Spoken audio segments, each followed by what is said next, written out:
गायत्री महामंत्र एक बार मेरे साथ दोहराओ। ओम भूर्भुवः स्वः तस्य वितुर्वरेण्यं भर्गो देवस्य धीमहि धियो यो नः प्रचोदयात्। किन्हीं भी दो स्थानों को मिलाने के लिए सड़क चाहिए। सड़क के बगैर आप जा नहीं सकते, तो उसके लिए कोई ना कोई रास्ता आपको अपनाना ही पड़ेगा।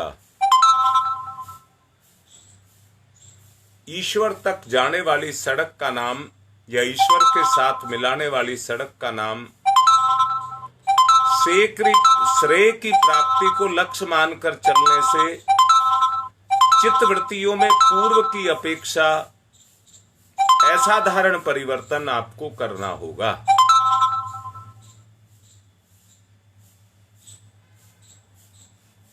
हाथ जोड़ करके कह रहा हूं,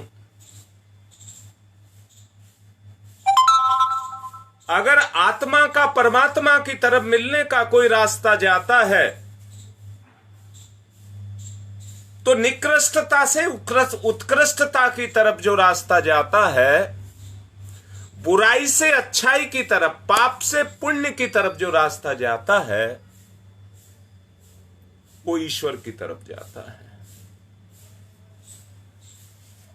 आपको अपना रास्ता बदलना होगा। कहते ईश्वर ऊपर रहता है। ईश्वर तो सर्वत्र रहता है, पर ऊंचे चरित्र में ईश्वर रहता है।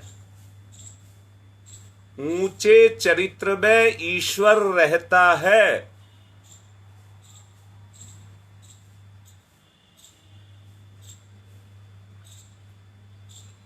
मेरा एक मन है, एक आध दिन में एक प्रवचन और करने का मन है।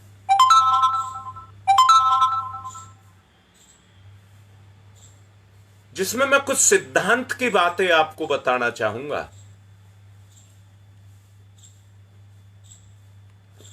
हर हालत में आपको चित्तवृत्तियों का निरोध करना ही होगा। पतोन्मुख पशुवृत्तियां उत्थान की दिशा में आपको नहीं ले जा सकती। देव प्रवृत्तियों का रूप आपको अपने अंदर से जागृत करना पड़ेगा। उसी स्थिति को योग कहते हैं। गीता में योगी की गतिविधियों का स्वरूप बताते हुए श्री कृष्ण भगवान ने कहा है, भाई मैं तो अपनी बात कह रहा हूं, अपनी बात कह रहा हूं।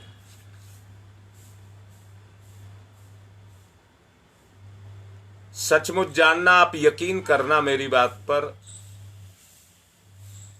जब कोई भाई बहन बैठ करके घुट करके बतलाते हैं, जब कोई पति पत्नी एकांत में बैठ करके ईश्वर की बात करते हैं, जब कोई पिता पुत्र आपस में एकांत में बैठ करके पिता समस्याओं का निवारण का रास्ता दिखा रहा हो और पुत्र ले रहा हो, जब कोई मां अपने बच्चे को लाड कर रही हो,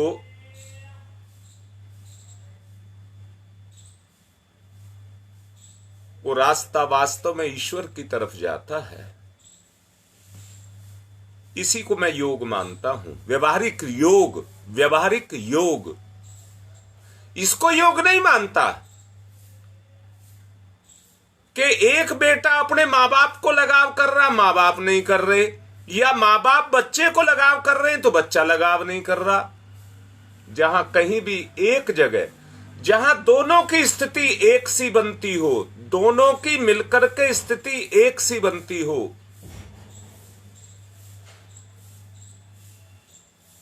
उसी को मैं योग कहता हूं। उसी को मैं योग कहता हूं। जहां पर माँ बाप अपने रास्ते चलते हो और बच्चा अपने रास्ते चलता हो। मैं बहुत अच्छे से कह रहा हूं, आप सब भगवान हैं, पर भगवान के रास्ते पर चलो। और मैंने बताया, निकृष्टता से उत्कृष्टता की तरफ जो रास्ता जाता है वो भगवान तक जाता है। जब लोग सोते हैं तब योगी जगता है, ये कल मैंने आपको बताया था। और जब योग जगते हैं तो योगी सो जाता है। ये रहस्यवाद है। शरीर के सोने और जगने को मत मानना। सांसारिकता में योगी सोता है, और जब सांसारिकता सो जाती है तो आत्मीयता में योगी जगता है। या दूसरी बात कह दूं, पशु वृत्तियों में सांसारिक व्यक्ति तल्लीन रहता है, डूबा रहता है, परंतु योगी निष्प्रह होकर के रहता है।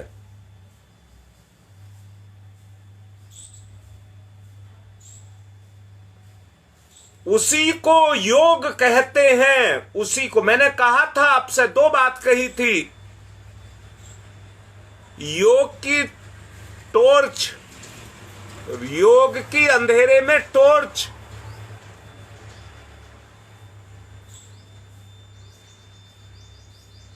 और तपश्चर्या की शक्ति। आदमी दो कदम से चलता है, दो पैरों से चलता है। आध्यात्मिक जीवन में व्यक्ति के चलने के ये दो ही रास्ते हैं, दो ही पैर हैं। इन्हीं के सहारे वो आगे चलता है। बहुत अच्छे से समझ लेना,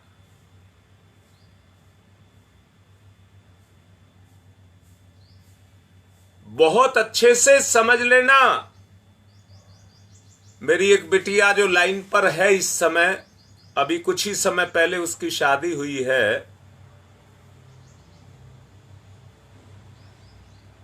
परेशान थी, अभी भी है, परंतु खबरदार करके कह रहा हूं, आत्मीयता के क्षेत्र में चलना ही सर्वोपरि है, सर्वोपरि है।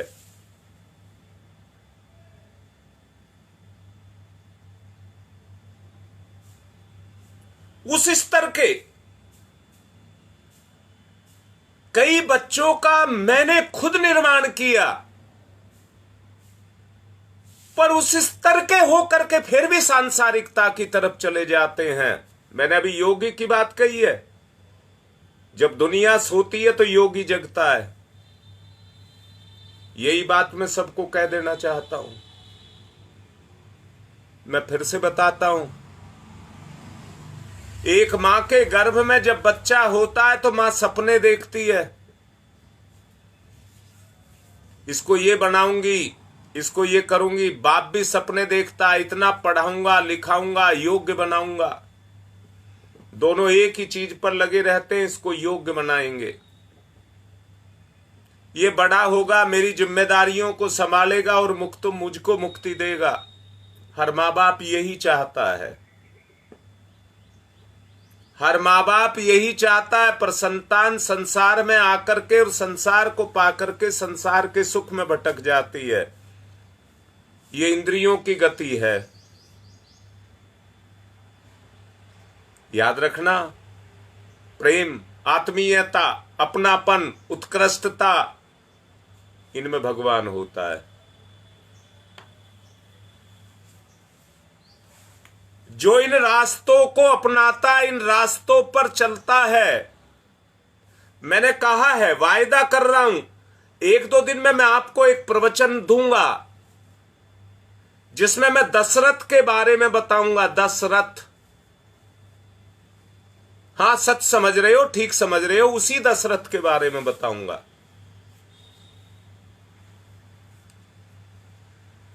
तपश्चर्या जिसके यहां पैदा हुई थी, त्याग की पराकाष्ठा जिसके यहां पर पैदा हुई थी, आपको बताऊंगा।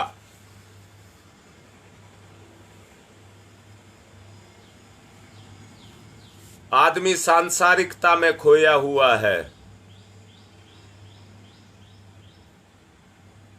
मैंने ही कहा था, लीक कई लीक गाड़ी चले उड़ चले कपूत, बिना लीक के तीन चले शायर सिर सपूत। यानी कि जो वीर होते हैं, बलिदानी होते हैं, त्यागी होते हैं, वो अपना रास्ता खुद चुनते हैं। अपने लिए सड़क वो खुद बनाते हैं, वो किसी की बनी हुई सड़क पर नहीं चलते, अपने लिए रास्ता खुद चुनते हैं। निर्णय की क्षमता उनके अंदर होती है और उस निर्णय के आधार पर वो अपने आप को चलाते हैं।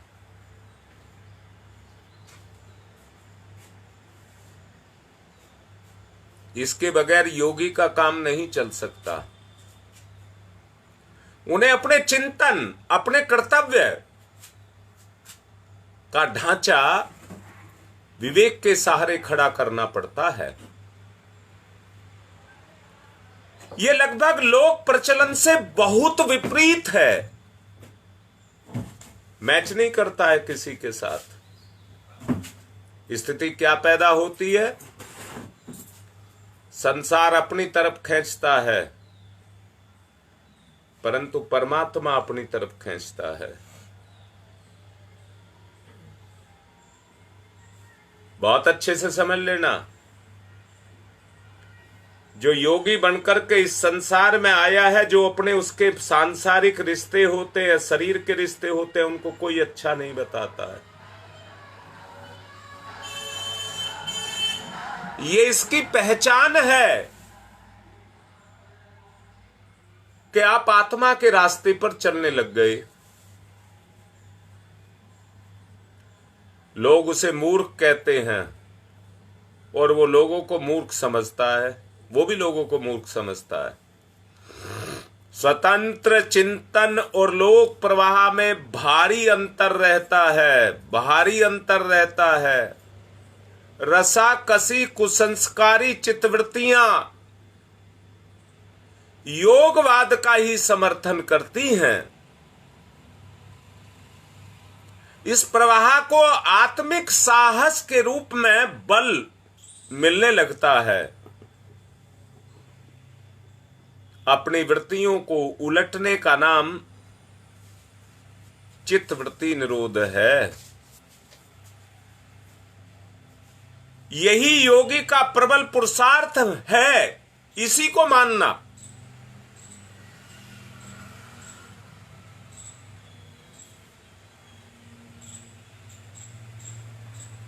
हिम्मत होनी चाहिए, और हिम्मत जो आती है एकाग्रता से आती है। जब आप दत्त चित्त होते हैं, एकाग्र होते हैं, एक बिंदु पर आकर के खड़े होते हैं, मन का भटकाव, इंद्रियों का लुभावनापन आपके अंदर से कम होता है, तब एकाग्रता आती है। पहले तो साकार ध्यान को लगा करके, अर्थात किसी मूर्ति को आधार मान करके, गुरु के चित्र या गायत्री को आधार मान करके एक प्रतिमा अपने हृदय में बना ली जाती है। अपनी धारणा, अपनी मान्यता अपने गुरु के प्रति, अपने इष्ट के प्रति बनानी पड़ती है। उसी को साकार ध्यान कहते हैं। उसी को साकार ध्यान कहते हैं।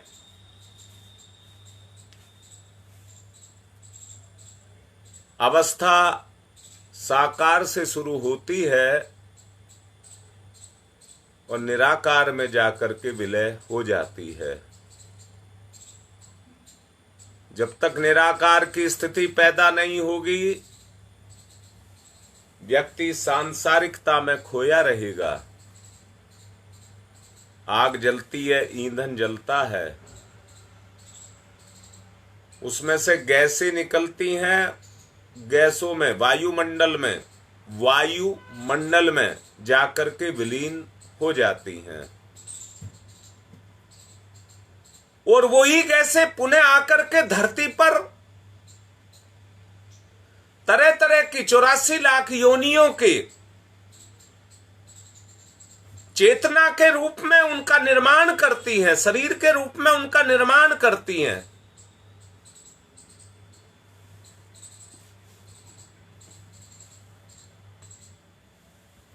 इष्ट देव के प्रतीक की छवि, उनके अंग प्रत्यंग, वस्त्र आभूषण, आयुध वाहन आदि सब ही आवरण मात्र हैं।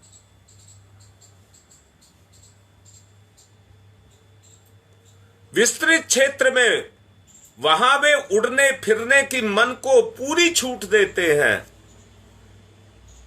मैं कह रहा हूं, अगर आपके इष्ट परम पूज्य गुरुदेव हैं तो तुम्हें छूट है। क्या छूट है? मैं आंवलखेड़ा जो 1995 में प्रोग्राम हुआ था, उसमें गया था। वहां शांति कुंज ने गुरुदेव और माता जी का एक नया चित्र जारी किया था और उसका एक स्टैचू बनाया हुआ था। यहां से लगाकर आधा अंग माता जी का और आधा अंग गुरुदेव का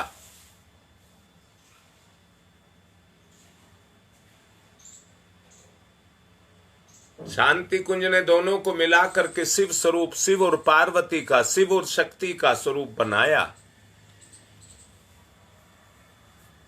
अब मैं भी आपसे ये कह रहा हूं, आप अपने गुरु के सिर पर चंद्रमा को टांग लीजिए। आप अपने गुरु के सिर में से, ललाट में, सिर में से आप गंगा को निकाल लीजिए। आप अपने गुरु के गले में सांपों को लिपटा लीजिए। आप कटी प्रदेश में व्याघ्र की चरम को बांध लीजिए। उनके गले में मुंडमाला डाल लीजिए। नंदी वाहन की छवि को उनके साथ लगा करके सीमित कर दीजिए। ध्यान के क्षेत्र में कहीं भी दौड़ लगाता रहे, लगती रहे, फिर वह एकाग्रता कहाँ हुई? इसको एकाग्रता नहीं कहते।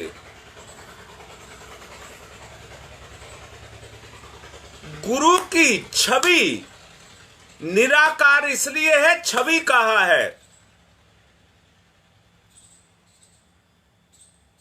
श्रद्धा से अगर गुरु की शक्ति आपकी शक्ति पर क्रियाशील हो जाए तो इसको आप क्या कहेंगे? श्रद्धा पूर्वक, विश्वास पूर्वक अगर गुरु की शक्ति आपकी शक्ति पर क्रियाशील होने लग जाए तो आप इसको क्या कहेंगे? इसी को एकाग्रता कहते हैं, इसी को ध्यान कहते हैं। निराकारवादी जो भगवान को शरीर के रूप में नहीं मानते, वो सब सूरज का ध्यान करते हैं। सूरज की किरणों को ध्यान के माध्यम से आपने सुना भी होगा, परम पूज्य गुरुदेव कहते हैं 3 शरीर की साधना के अंदर सूर्य भगवान की दिव्य किरणें आपके मूलाधार में प्रवेश कर रही हैं, जिससे आपका मूलाधार जग रहा है, आपके अंदर उमंग और उत्साह जग रहे हैं, आपका स्थूल शरीर की शक्तियां जग रही हैं। गुरुदेव कहते हैं आपका दूसरा शरीर, सूक्ष्म शरीर, आपका हृदय के अंदर सूर्य भगवान की दिव्य किरणें प्रवेश कर रही हैं। उनके प्रवेश करने से आपके अंदर संकल्प जग रहे हैं, साहस जग रहे हैं।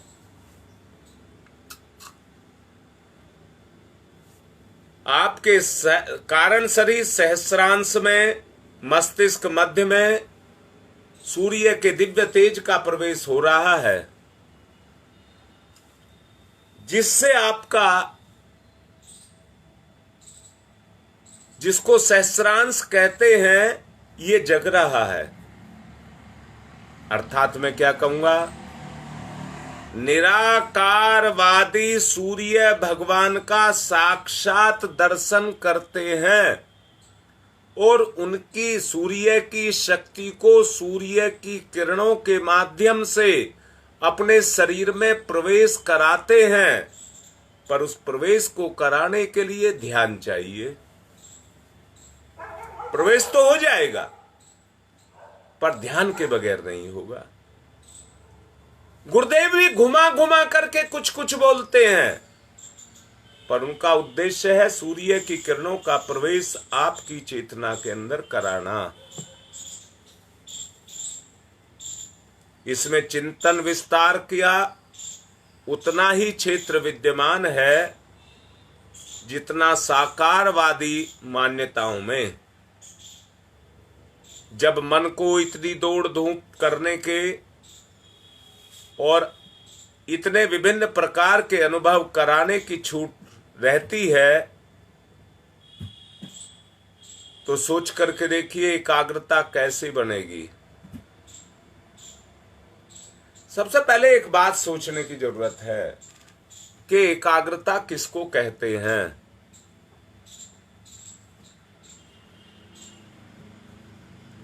हम सब चित्त की दौड़ भाग को असीम से रोक करके सीमित क्षेत्र में प्रतिबंधित करते हैं। मन बार बार भागता है, उसे पकड़ पकड़ करके बार बार निश्चित ध्यान की परिधि में लेकर के आते हैं।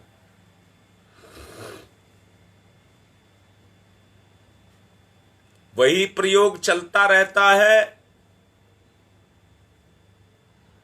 पूर्व एकाग्रता समाधि अवस्था है और वो पूर्णतया तो पहुंचाने का एक हमारा माध्यम है। उसके लिए किसी को भी अधीर होने की आवश्यकता नहीं है, प्रयास करने की आवश्यकता है, अधीर नहीं। एक बात को सचमुच जान लेना, मैंने मान लिया उतने प्रयास तुम नहीं कर पाते, क्षमता नहीं है जितने के द्वारा हम ईश्वर तक पहुंचने की संभावनाओं को समझते हैं। पर जितने करते हो ईमानदारी से उतने स्तर तक तो पहुंचने की है।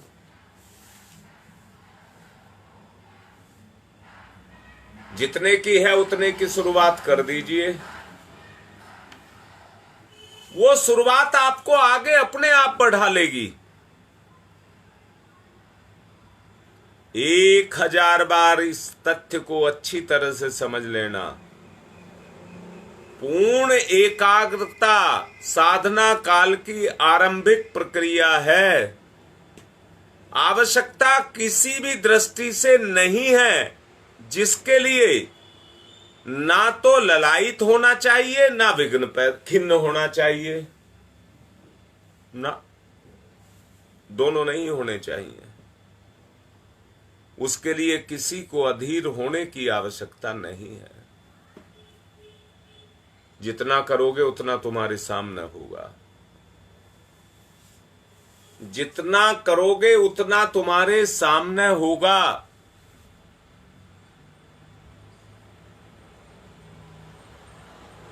एक एक प्रक्रिया अपने आप फलती फूलती चली जाएगी। ईश्वर का तो एक ही सिद्धांत है, जिसको सत्य का मार्ग कहा है। कितनी दृढ़ता और ईमानदारी से उस सत्य के मार्ग पर हम चलते हैं।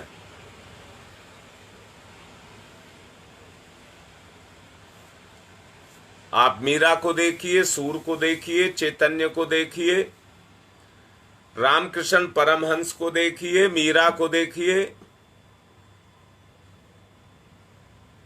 जब इनका अध्ययन करते हैं तो हमको एक ही बात समझ आती है, उनमें इतनी क्षमता थी, उन्होंने उसका प्रयोग किया और उस परिणाम तक पहुंच गए।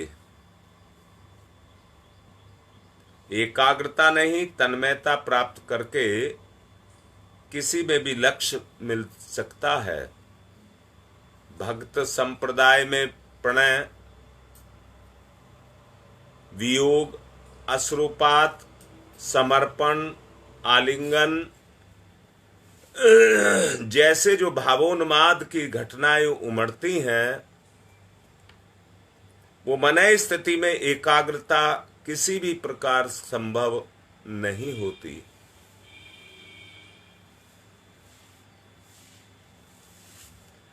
भक्त जनों पर हर घड़ी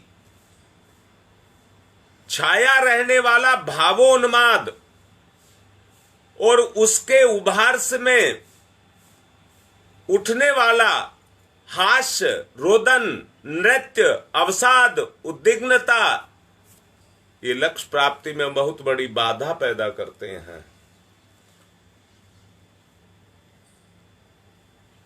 आदमी तरह तरह के मंसूबे बना रहता है, ऐसा नहीं होगा तो ये करूंगा, ऐसा नहीं होगा तो ये करूंगा। परंतु साधना के क्षेत्र में जो होता है वो होता ही है। इसलिए दत्त चित्त होकर के साधक अपनी साधना को सरंजाम देता है। यहां एक बात कहना चाहूंगा, एकाग्रता का महत्व घटाया नहीं जा सकता और ना उसे त्यागा जा सकता है, ना उसको उपेक्षा के गर्क में गिरा जा सकता है। सोचो, एकाग्रता की उपयोगिता में किसी को संदेह नहीं करना चाहिए। सर्वसाधारण के मन में जमी हुई इस भ्रांतियों को निराकरण करके बाहर निकाल देना चाहिए। ईश्वर पर विश्वास करना चाहिए। ईश्वर विश्वास ही है जो व्यक्ति को तपश्चर्या करने के लिए मजबूर करता है। ईश्वर विश्वास भक्तजनों के मन में लगाना अर्थात चित्त का एकाग्र होना आवश्यक है। सब बताएंगे वो आवश्यक है।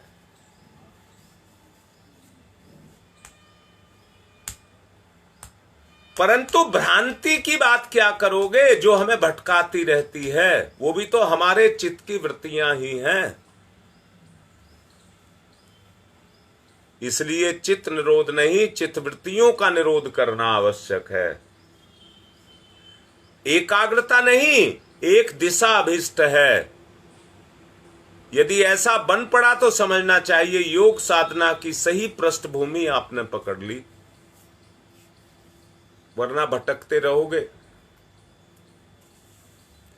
जो ये चाहता हो मन को बस में कर लें और एक जगह बैठा लें, जब वो बनाई उन तत्वों का है जो कभी चुप नहीं बैठते हैं, तो वो कैसे बैठ जाएगा।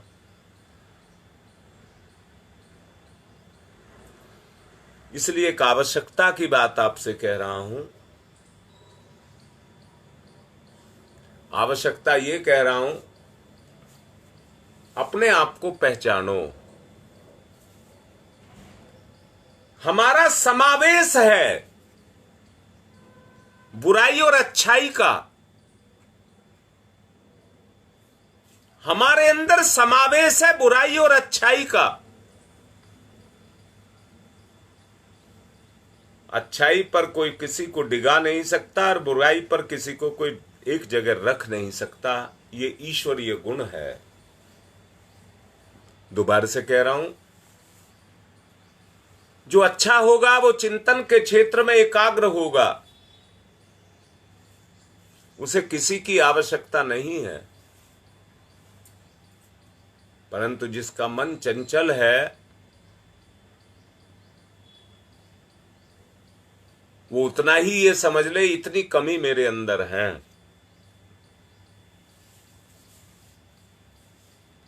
इसी को दूर करना है।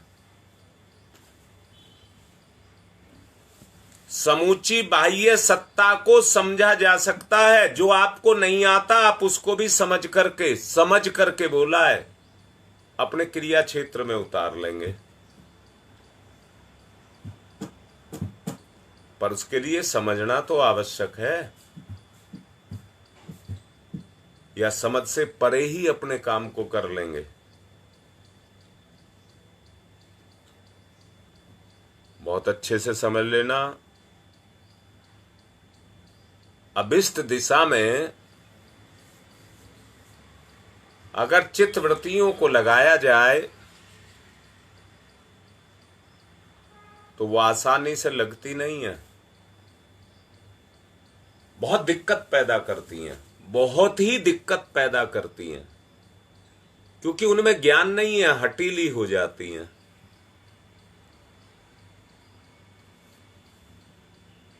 यदि ऐसा बन पड़े तो योग साधना को कहना हमारी होने लग गई, शुरुआत हो गई।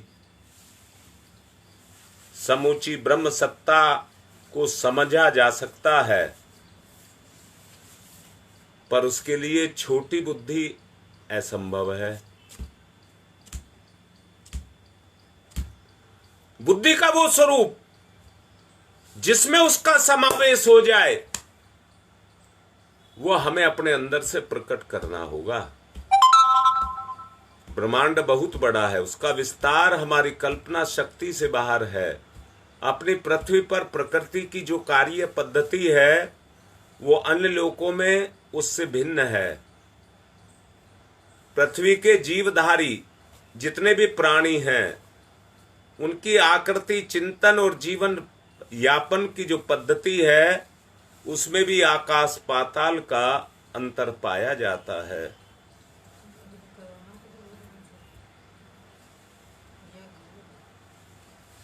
उसमें आकाश पाताल का अंतर है। अन्य लोक सेवियों की, प्राणियों की रीति नीति के बारे में भी यही कहा जा सकता है। सबके जीवन की अपनी जीने की कला है, केवल समझ ही उसे बांध सकती है। जबरदस्ती किसी को नहीं बांधा जा सकता। अगर कोई भी बनता है तो समझ से बनता है, समझ के बगैर नहीं। व्यक्ति को समझ आ जाए तो वो बंध जाएगा।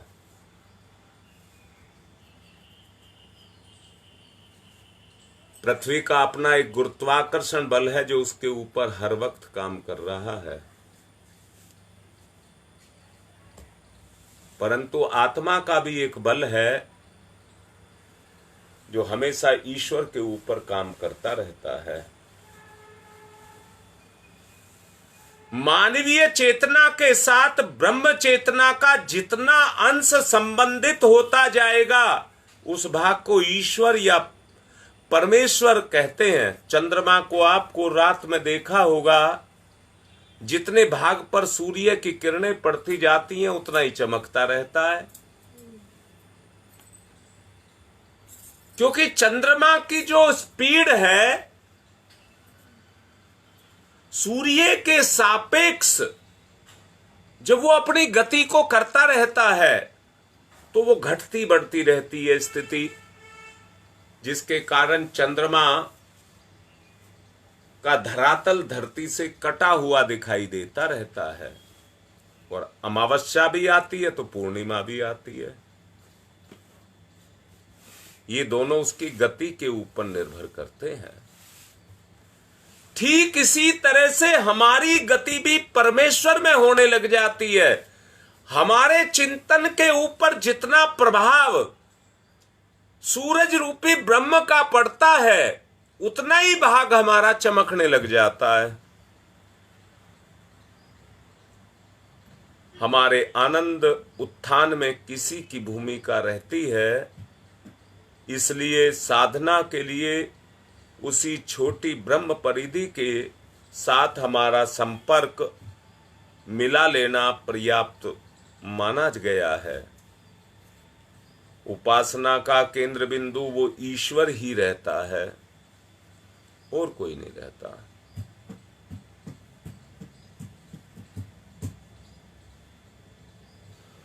बाकी कल समझाएंगे। अब यज्ञ करेंगे, समय हो चुका है, अब यज्ञ करेंगे। पवित्रीकरणम। ओम मैं पवित्र है पवित्रो वा सर्वावस्थांगतो अपि वह यह समरेत पुंडरीकाक्षम से बाह्याभ्यंतर शुचि। ओम पुनात् पुंडरीकाक्ष पुनात् पुंडरीकाक्ष पुनातुहु। आचमनम। 3 बार आचमन करेंगे, स्वाहा पर मुख में जल डालेंगे। ओम अमृतो प्रस्तरणमसि स्वाहा। ओम अमृता पिधानमसि स्वाहा। ओम सत्यम यशः श्रीर्मयि श्री श्रीयताम स्वाहा। हाथ साफ करिए, बाएं हाथ पर जल लीजिए, 5 उंगली गीली करिए, चोटी को छुइए।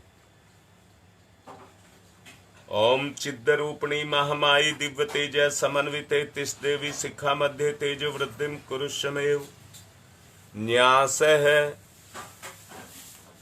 ओम वांग में आशय अस्तु। मुख को ओम नशोर में प्राणवस्तु, नासिका के दोनों छिद्रों को ओम अक्षणोर में चक्षुरस्तु, दोनों नेत्रों को ओम कर्णयोर में श्रोत्रमस्तु, दोनों कानों को ओम बाहोर में बलमस्तु, दोनों भुजाओं को ओम उर्वोर में ओजवस्तु, दोनों जंघाओं को ओम अरिष्टानि मेंगानि तनुस्तनवा में सहसंतु। समस्त शरीर पर पृथ्वी पूजनम। एक आचमनी जल चढ़ाइए, पृथ्वी पूजन करिए। ओम पृथ्वी तया धृता लोका देवी त्वं विष्णुना धृता त्वं च धार्य माम देवी पवित्रम कुरु चास्मनम। एक दूसरे को तिलक लगाएंगे, सम्मान करेंगे। ओम चंदनस्य महत्यपूर्णम पवित्रम पापनाशनम आपदाम हरते नित्यम लक्ष्मी तिष्ठति सर्वदाम। संकल्प सूत्र सबने बांध रखा होगा, जिसने नहीं बांध रखा बांध लें, पर जिन्होंने बांध रखा वो मुट्ठी बांध करके संकल्प लें। ओम व्रतेन दीक्षा मापनोति दीक्षा यापनोति दक्षिणाम दक्षिणाम श्रद्धया मापनोति श्रद्धया सत्यमाप्यते। अब कलश का पूजन करेंगे। दंपति या जो अकेले हों वो अकेले कलश का पूजन करेंगे। ओम तत्वायामि ब्रह्मणा वंदमानस्तदा शास्ते यजमानो हविर्भि अहेडमानो वरुणेह बोध्यर्षः गुंक्षमान आयुः प्रमोषीः। ओम मनोरजुतिरजुसतामाजस्य बृहस्पतिर्यज्ञमिमं तनोत्वरिष्टं यज्ञवंशमिमं दधातु विश्वे देवास इहमादयन्ताम्। ओम प्रतिष्ठः। ओम वरुणाय नमः। आवाहयामि स्थापयामि ध्यायामि ततो नमस्कारम करोमि। दीपक का पूजन कीजिए। एक बात समझा रहा हूं, गायत्री परिवार की उत्पत्ति का स्थान दीपक है। दादा गुरुदेव जब गुरुदेव के पूजा कक्ष में उपस्थित हुए थे तो दीपक में ही हुए थे और वहीं से गायत्री परिवार की शुरुआत हुई थी। वही भाव रखते हुए दीपक का पूजन कीजिए।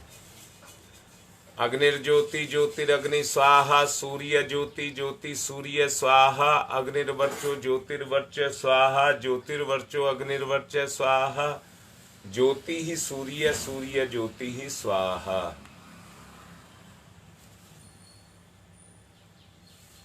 अब गुरुदेव माता जी का आवाहन।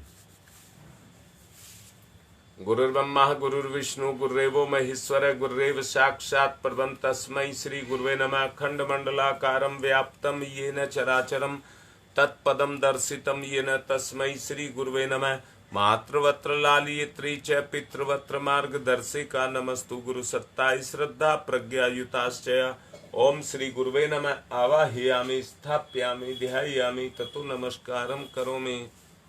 माँ गायत्री आयातु वरदे देवी त्रिअक्षरे ब्रह्मवादिनी गायत्री छंदसां माता ब्रह्मयोनिर्नमस्तुते।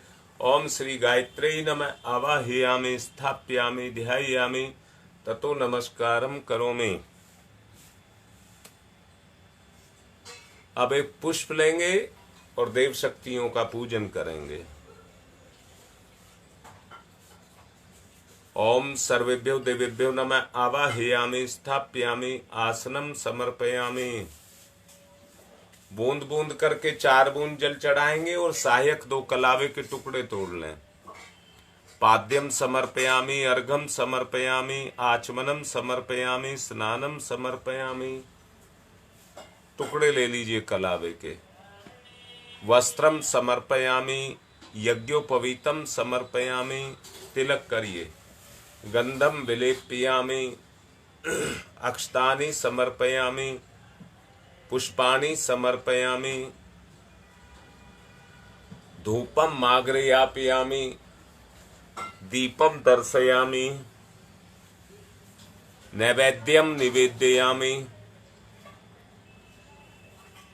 तांबूल पुंगिफलानि समर्पयामि, दक्षिणां समर्पयामि, सर्वाभावे अक्षतानि समर्पयामि ततो नमस्कारं करोमि। नमोस्तनन्ताय सहस्रमूर्तये सहस्रपादाक्ष शिरोर्भावे सहस्रनाम्ने पुरुषाय सारस्वते सहस्रकोटि युगधारणे नमः। सहस्रकोटि युगधारणे नमः। अब ऋषि सप्ताहों का आवाहन करेंगे। अपने हाथ में पुष्प और अक्षत ले लीजिए। 1 सेकंड क्षमा चाहूंगा।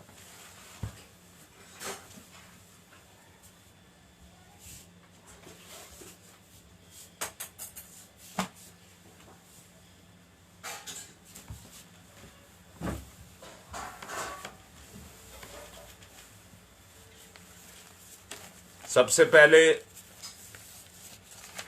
हम गौतम ऋषि का आवाहन करेंगे। श्रोत्र क्रम के संप्रदाय ने में जिनने किया परिवर्तन था, अग्निहोत्र की परंपरा में किया सुखद संशोधन था। सभी प्राणियों के जो प्रिय उन गौतम ऋषि को आज नमन। ऋषि प्रिय थे जो रहे ना निष्क्रिय, गौतम ऋषि को आज नमन।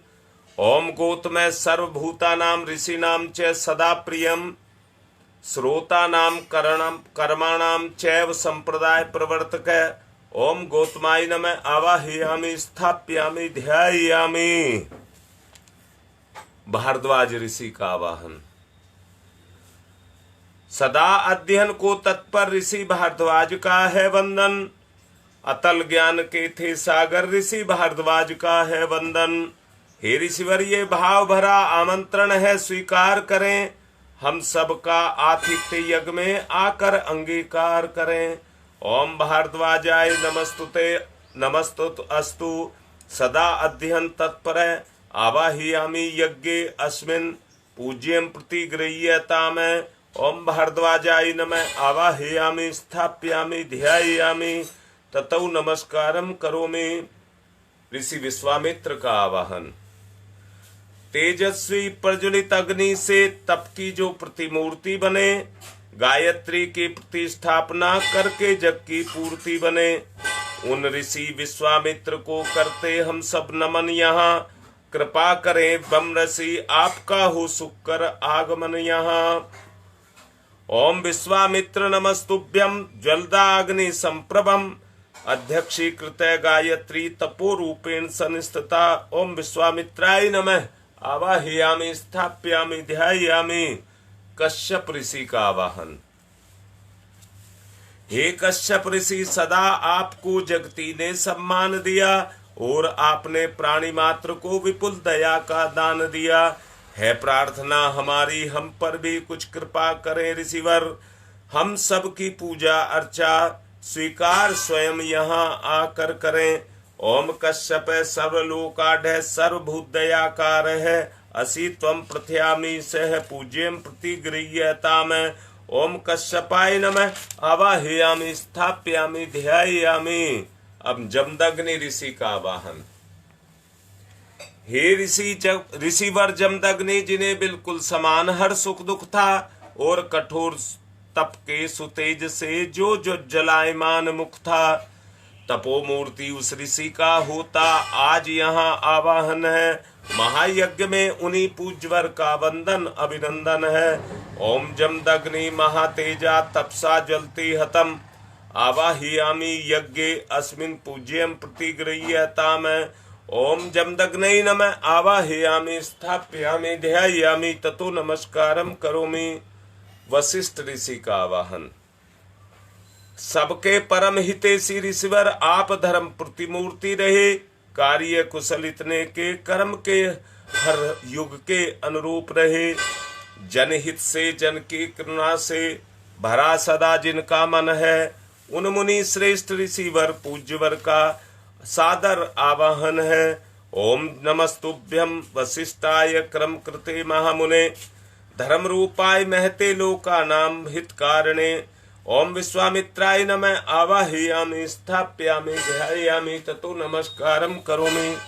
अत्रि ऋषि का आवाहन। हे ऋषिवर ब्राह्मण श्रेष्ठ, विश्व में जन जन के हितकारी हैं, तपयपूत हैं, सत्य रूप हैं, तेजस्वी व्रतधारी हैं। हे महान ऋषिवर, आपको नमस्कार हम सबका है। आज आप पर भी हे ऋषिवर कुछ यज्ञ भार हम सबका है। ओम अत्रै नमस्तुभ्यं सर्वलोक हितैषिणे तपो रूपाय सत्याय ब्रह्मणे मित तेजसे। ओम अत्रै नमः आवाहयामि स्थापयामि ध्यायामि ततो नमस्कारम करोमि। मातृशक्ति का आवाहन। मारुंधति। सुख सौभाग्य प्रदायत्री माता, बालक शीश झुकाते हैं। इस पुनीत बेला में ही ऋषि माता हम तुम्हें बुलाते हैं। हम अबोध बालक हैं माता, कर लो पूजा ग्रहण अभी। यहाँ यज्ञ मंडल में हुए ममता का अवतरण अभी। ओम अरुंधत्ते नमस्तुभ्यं सर्व सौख्य प्रदायिनी। एहि मंडल मध्ये त्वं नमः पूज्यां प्रतिगृह्यताम। ओम अरुंधत्ते नमः आवाहयामि स्थापयामि ध्यायामि ततो नमस्कारम करोमि। अब रक्षा विधान करेंगे।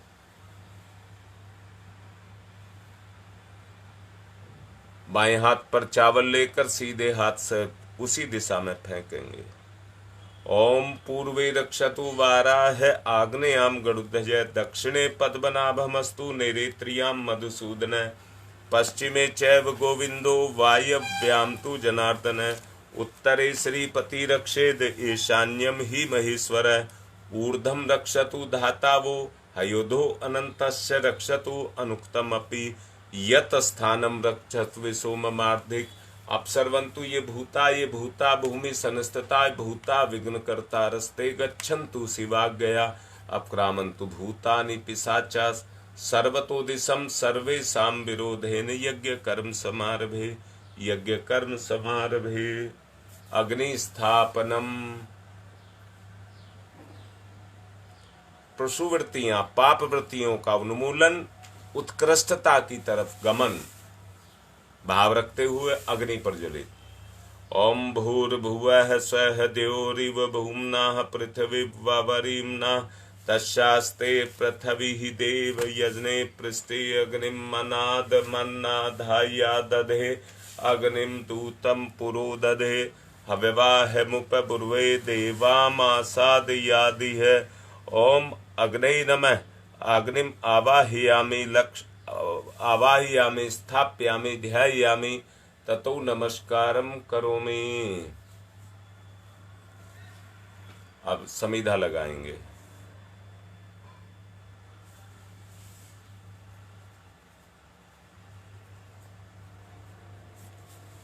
जिनको आहुति डलवानी है वो लिख दें। अब ओम एक समिधा लेंगे, दोनों तरफ से घी लगाएंगे। ओम अयंत इदमात्मा जात वेद से स्तेने देवर्धस्व चेद्यवर्ध चास्मान प्रजया पशुर्भिर्भम वर्चसे अन्नादेन समेधयी स्वाहा। इदम अग्ने जात वेद से इदम नमम। दूसरी समिधा। ओम समिधाग्निम दिवसत धृतै बौध्यता तिथिम अस्मिन् हव्य जुहूतनै स्वाहा।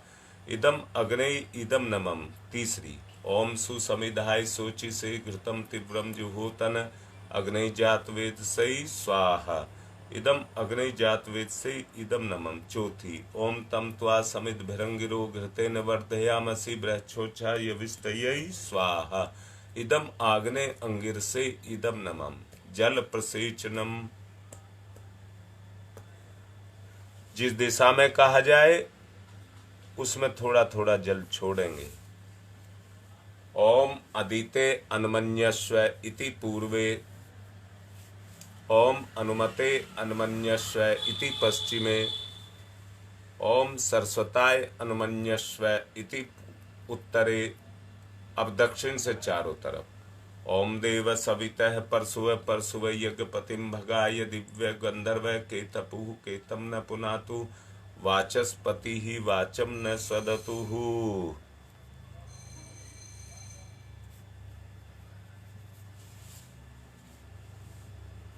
घी के साथ आहुति दीजिए।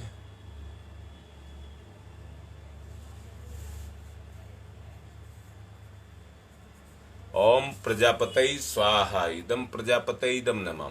ओम इंद्राय स्वाहा। इदम इंद्राय इदम नमः। ओम अग्नये स्वाहा। इदम अग्नये इदम नमः। ओम सोमाय स्वाहा। इदम सोमाय इदम नमः। ओम भूः स्वाहा। इदम अग्नये इदम नमः। ओम भुवः स्वाहा। इदम वायवे इदम नमः। ओम स्वः स्वाहा। इदम सूर्याय इदम नमः। गायत्री मंत्राहुति। सभी साधक अपनी आहुति ईश्वर को सौंपें। ओम भूर्भुवः स्वः तत्सवितुर्वरेण्यं भर्गो देवस्य धीमहि धियो यो न प्रचोदयात् स्वाहा। इदम गायत्रे इदम नमः। ओम भूर्भुवः स्वः तत्सवितुर्वरेण्यं भर्गो देवस्य धीमहि धियो यो न प्रचोदयात् स्वाहा। इदम गायत्रे इदम नमः। ओम भूर्भुवः स्वः तत्सवितुर्वरेण्यं भर्गो देवस्य धीमहि धियो यो न प्रचोदयात् स्वाहा। इदम गायत्रे इदम नमः। ओम भूर्भुवः स्वः तत्सवितुर्वरेण्यं भर्गो देवस्य धीमहि धियो यो न प्रचोदयात् स्वाहा। इदम गायत्रे इदम नमः। ओम भूर्भुवः स्वः तत्सवितुर्वरेण्यं भर्गो देवस्य धीमहि धियो यो न प्रचोदयात् स्वाहा। इदम गायत्रे इदम नमः। ओम भूर्भुवः स्वः तत्सवितुर्वरेण्यं भर्गो देवस्य धीमहि धियो यो न प्रचोदयात् स्वाहा। इदम गायत्रे इदम नमः। ओम भूर्भुवः स्वः तत्सवितुर्वरेण्यं भर्गो देवस्य धीमहि धियो यो न प्रचोदयात् स्वाहा। इदम गायत्रे इदम नमः।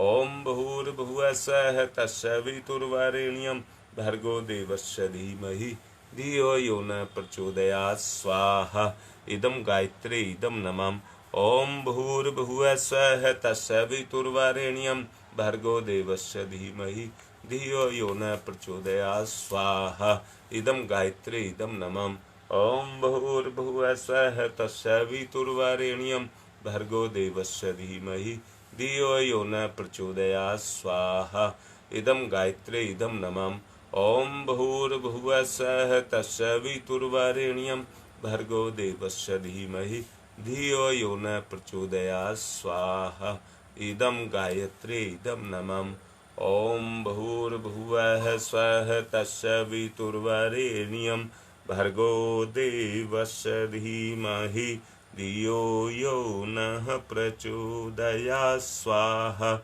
इदं गायत्री इदं नमः।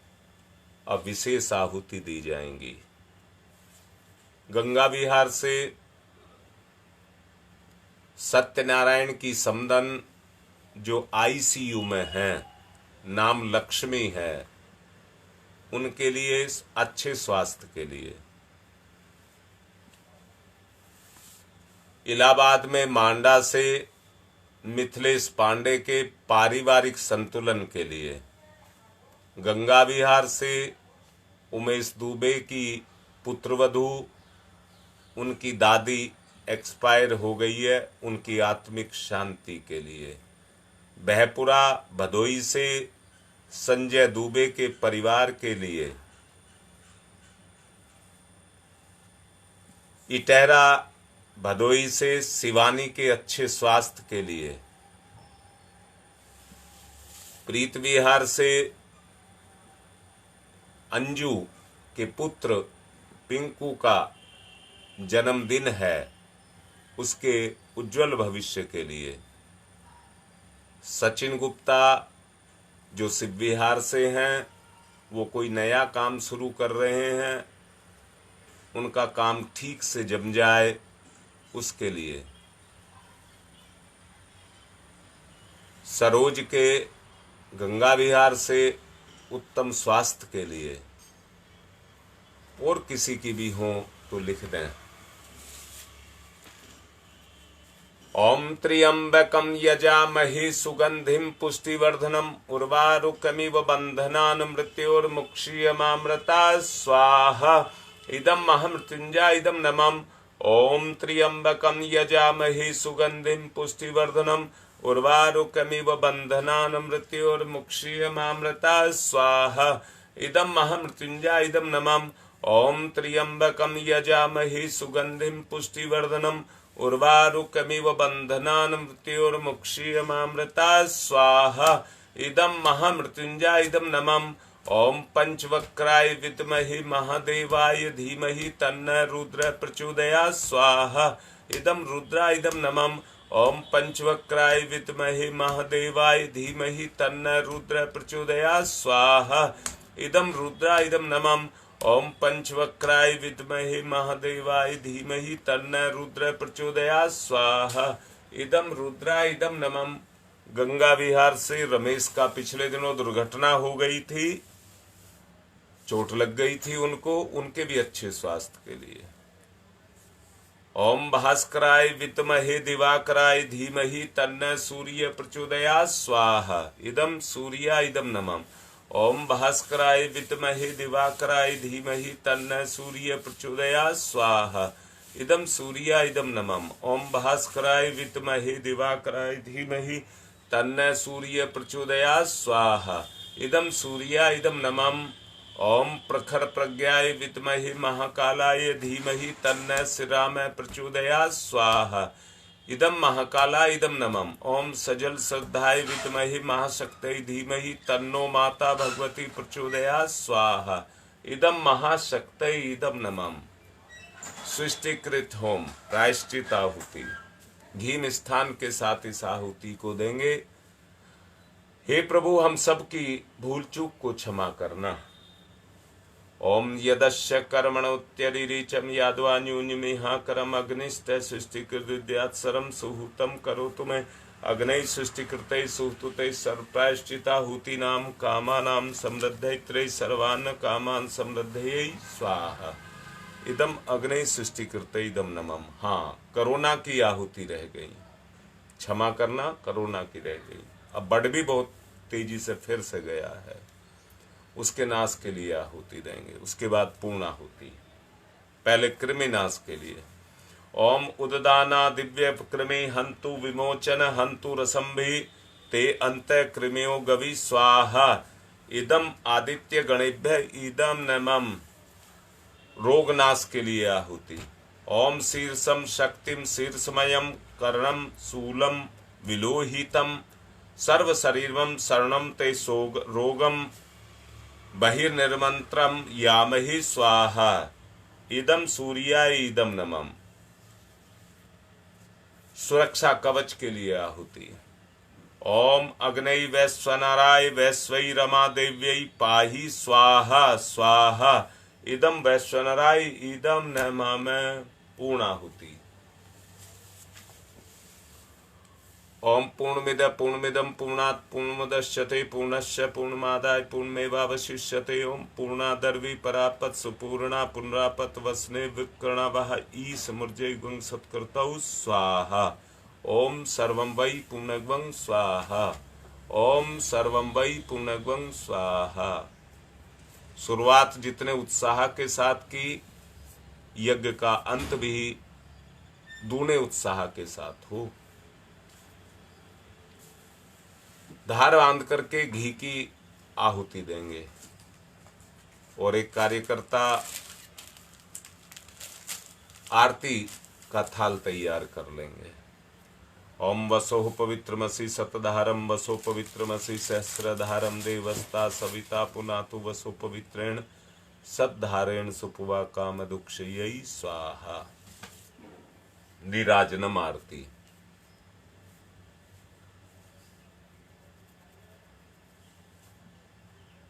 ओम यम ब्रह्म वेदांत विदो वदन्ति परमं प्रधानम पुरुषम तथान्ये विश्वोदग्धे कारणमीश्वरं वा तस्मै नमो विघ्न विनाशनाय। ओम यम ब्रह्म वरुणेन्द्र रुद्रमर्तय स्तुन्वन्त दिव्यस्तवे वेदै सांग पद क्रमनोपनिषदै गारयन्ति यम शामगा ध्यानावस्थित तद्गतेन मनसा पश्यन्ति यम योगिनो यशान्तं न विदुसुरासुरगुणा देवाय तस्मै नमः। देवाय तस्मै नमः। कर्पूरगौरं करुणावतारं संसार सारं भुजगेन्द्रहारं सदा वसन्तं हृदयारविन्दे भवं भवानी सहितं नमामि। त्वमेव माताश्च पिता त्वमेव बन्धुश्च सखा त्वमेव विद्याददनं त्वमेव सर्वं मम देवदेव। मंगलम भगवान विष्णु मंगलम गरुड़ध्वज मंगलम पुंडरीकाक्षाय मंगलाय तनोहरि। सबको आरती दे दें, सबको पुष्प अक्षत दे दें और शांति पाठ कराएं। ओम ध्यौ शांतिरंतरिक्षं शांति पृथ्वी शांतिरापः शांतिरोषधयः शांति वनस्पतयः शांतिर्विश्वे देवा शांति ब्रह्म शांति सर्वगं शांति शांतिरेव शांति सामा शांतिरेधि। ओम शांति शांति शांति सर्वारिष्टा सुशांतिर्भवतु। देव दक्षिणा। ओम यज्ञेन यज्ञमयजन्त देवा तानि धर्माणि प्रथमान्यायसन्ते हनाकं महिमांश क्षत्रियत्र पूर्वे साधया सन्ति देवा। मंत्र पुष्पांजलिं समर्पयामि देव दक्षिणां समर्पयामि। गुरुदेव के सामने चढ़ा देंगे। थोड़े से चावल लेकर के कुंड में छोड़ करके विदा करेंगे। ओम यान्तु देवगणा सर्वे पूजा मादाय माम किम इष्टकाम समिधिहर्तम पुनरागमनाय च। कलश का जल अर्घ के रूप में सूर्य भगवान को समर्पित कर देंगे। ओम सूर्य देव सहस्रांशो तेजोरासे जगतपते अनुकंप्य माम भक्ति गणार्गम दिवाकर।